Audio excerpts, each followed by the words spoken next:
Welcome to the channel's very first question and answer session, in celebration of our 100 subscriber milestone. Eventually. Now, if you're a regular viewer of my channel, you'll probably have picked up a video around October announcing an upcoming Q&A. Well, here it is. Basically, this is to try and answer all the questions posted in the comments section, in addition to questions from those on Discord. And yes, I have a Discord now. I have been working on trying to create a public server for the channel, and I'm hopeless at it, so I can't promise anything. Now, originally I was planning on staying on screen during the entire thing, but I'm already kind of playing with fire just by appearing on screen during the whole copper fiasco. Yeah, I'll have to go for now. Which, hey, that might be a blessing.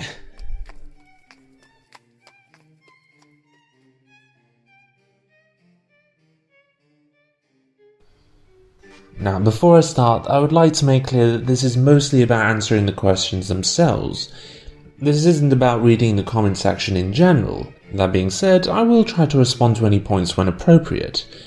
I say this mostly because I don't want anyone to feel like I've left them out or anything if I miss something. Now, the first question is from Skullship. What exactly was it that gave you the idea to start this channel? Well, I created this series, and as soon as I discovered how easy it was to create a YouTube channel, I created a YouTube channel.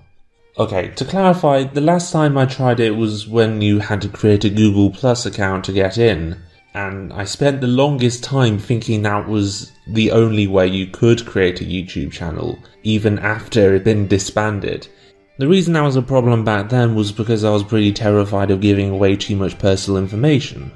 Even after I discovered that you only have to create a Google account to get in, it was still a non-stop fight against my anxiety to even get as far as I did. Originally I was going to name it after the ECS series, but I decided against that because I kinda wanted to make it more general, just so that I had more options to explore other avenues, not just cryptozoology.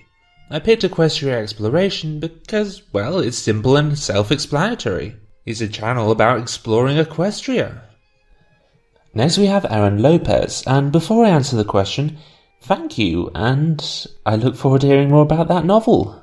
But yeah, I've been interested in monsters and weird creatures since I was a child, so this series kind of fits me pretty well. What are your wishes for Gen 5 or Gen 6, if it ever comes? I try not to hope for too much in this case, just in case my hopes are dashed. If there is anything in particular that I'd hope for, it's maybe to have an overarching mystery, something a bit like Gravity Falls. I mean, alongside the fun tone and fantasy we've all come to love, of course. I don't know, I kind of like mystery. I'd like to see something like that, but it's alright if it doesn't happen. What sort of media would you cover if the YouTube algorithm wouldn't act against you? To be honest, I'm not sure if it'd be that much different than what I already make. Honestly, I don't think the algorithm even likes what I do now, mostly because it's very niche. It's not the sort of thing that appeals to massive amounts of people. I have to publicize it on other media or most people wouldn't even know it exists. I don't know really, but thanks for asking. Next we got one from Discord, specifically a fellow YouTuber called The Crosser. Okay, so basically the question here is, how do you compare all your lore, i.e. where do you get your lore from, as well as what you compare it all to? I'm paraphrasing. In terms of information that's harder to glean from just watching the episode, usually I rely on the fandom wiki, since it's very well up to date. I mean, not perfect obviously, but still pretty good. As for the information relating to subjects outside of the actual show, usually I rely on documentaries I've seen or different sites I've found online. Now the next question is from Dark Summoner. Your channel has a defining theme of exploring and analysing the mysteries of Equestria. And since you made a video about Alula / Princess Auroria, can you make a video about Lily Longsocks at some point in the future? Lily Longsocks? Oh! Okay, I have actually looked into this character since I first read your comment, and while the super strength is odd given the character's age, it's not exactly unusual for Earth ponies in general. Not to mention, I haven't really been able to find that much else about them. Now, again, it's still unusual enough to be pointed out in universe, and I do have an upcoming episode planned that I feel would fit the character pretty well. So if anyone has any more information on Lucy Longsocks before I finish that episode, that would help quite a bit. That's not to say she wouldn't make it in otherwise, she's still going to appear in the episode, I just like to know if there's any more information out there. Anyways, thanks for the suggestion, and yes, this does actually relate to the series. The next question is from Dinky Universe, who is an animator on YouTube, and a not too bad one at that. And before I answer the questions, thank you. Actually, the Princess Aurora episode is one of my favourites. Actually, maybe that's the wrong way of putting it. It's one of the episodes I cringe about the least. I mean, that's the same thing, right? Oh, and don't worry about rambling. I tend to do that a lot as well. In fact, I'm technically doing that right now. In any case, I was wondering if you're going to be overanalyzing other background ponies that haven't gotten much at all spotlight or notice but have been around for a long time, such as Amethyst Star, Sea Swirl, Noi and such.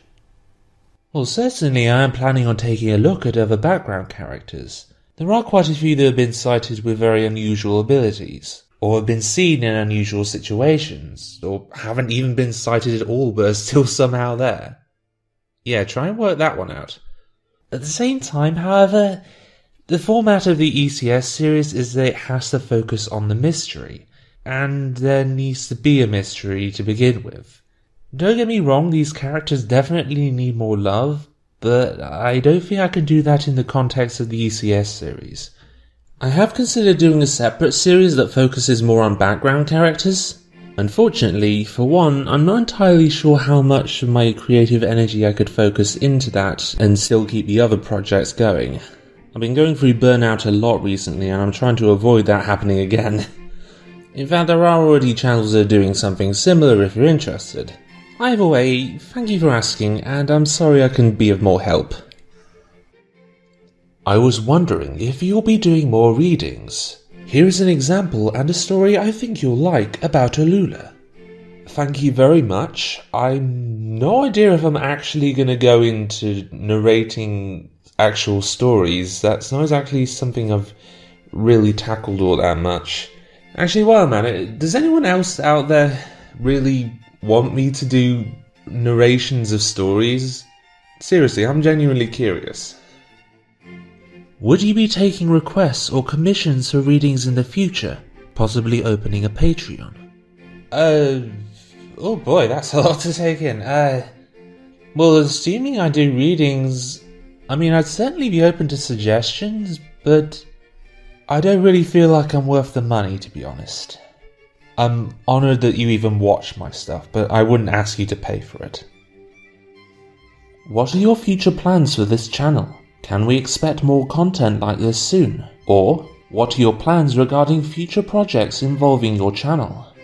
I wanted to leave this question for last since I feel I have more to say on the subject.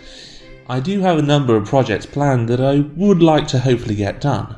You might be glad to know that I am finally taking a dive into the deep lore of Screwball. Or not, depending on whether you remember me suggesting that. Obviously, I'm going to try and analyse the Great Seedling at some point. It would be a shame if I didn't. There are a number of other episodes on the cutting board, although I don't really want to give too many spoilers. Needless to say, I'm especially excited for some of these. Now for the ideas that don't actually relate to the ECS series. Firstly, I had an idea for something similar to the Chain Gang series, where each episode of an ongoing storyline after the first is written by viewers listening in, a different one each time.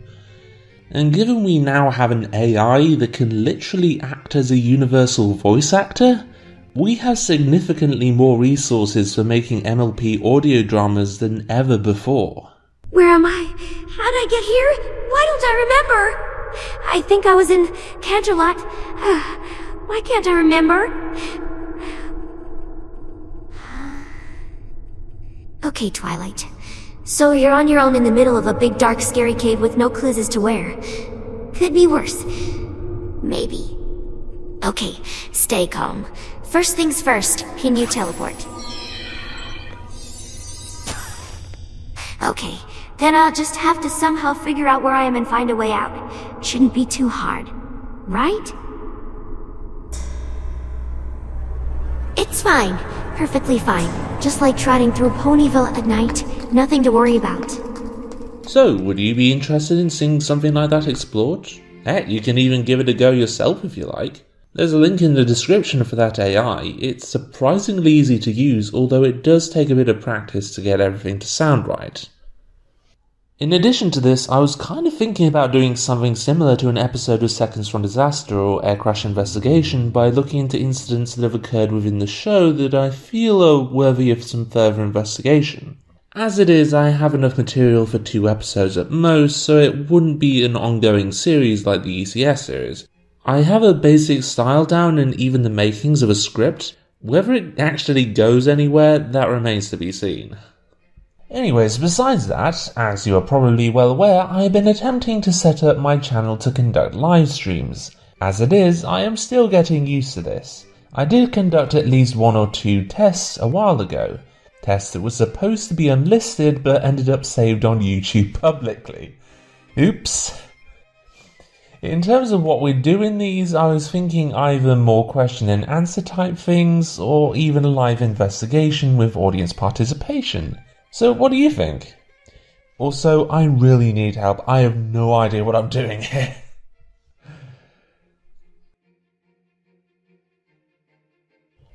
As of right this moment, I, like the rest of the population on planet Earth, am in self-isolation. It's a little difficult to record audio since Dad's now working from home, and I seem to have developed a slight cold. That's about as bad as it's gotten so far, so yeah, we're crossing fingers that it stays that way. Actually, should that be crossing whose? I don't know. But anyway, in the case of the other pandemic, which I of course mean the YouTube algorithm, in case I do end up losing my channel, I've managed to create an archive channel on PeerTube just in case. It's a bit like YouTube, but with a decentralized system where the users actually create the space for everyone's videos to be hosted. The plus side being that you don't have to rely on a mega corporation that's constantly breathing down your neck. Not that I'm considering the prospect of losing my channel a definite likelihood, but it's always worth preparing for any eventuality. As for all the online pony conventions, unfortunately I've managed to miss every single one. I am hoping to attend Ponies Online, however, mostly because it involves people I know online, so you might see my name pop up on their Discord server. And I don't really know what else to say, to be honest. I guess just thank you for sending in your questions, and the compliments I tended to dodge in the video. Sorry about that. Stay safe, and hopefully I'll see you in the next video. Goodbye.